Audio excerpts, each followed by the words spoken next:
In this video, we'll complete the exercises at the bottom of the Setting a Meaningful Index notebook. So exercise 1, read in the movie data set and set the index to be something other than movie title.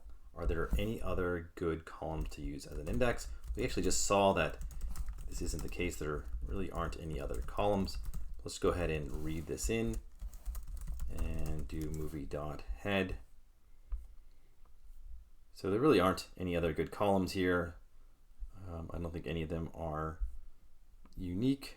So no, there really aren't any other good ones. So we're not even going to use one other than title. All right, so let's go down to exercise 2.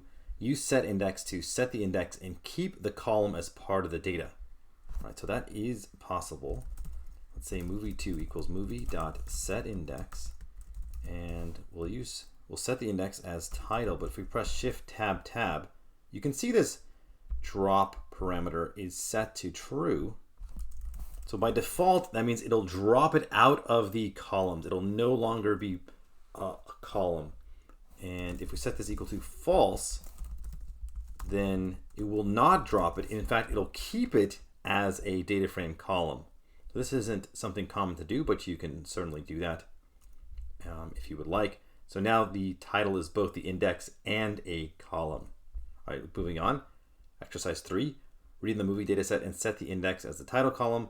Assign the index to its own variable and output the last 10 rows.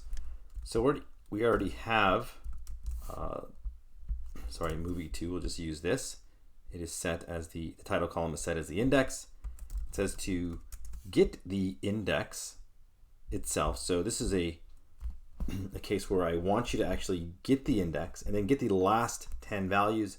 So we can use the square brackets and then slice notation. So we'll go from the -10 integer, that's 10th from the end, and slice all the way to the end.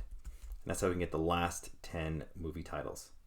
All right, so it says exercise 4, use an integer instead of the column name for index call when reading in the data using read CSV. Since I'm lazy, let's go back up here and copy this.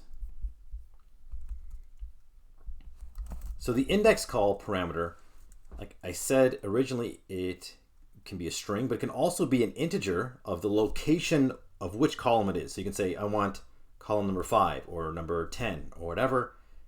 We want the title column, which is column 0, it's the first position. And so you can use that as well, and the documentation strings go into that. All right, so that does it for the exercises.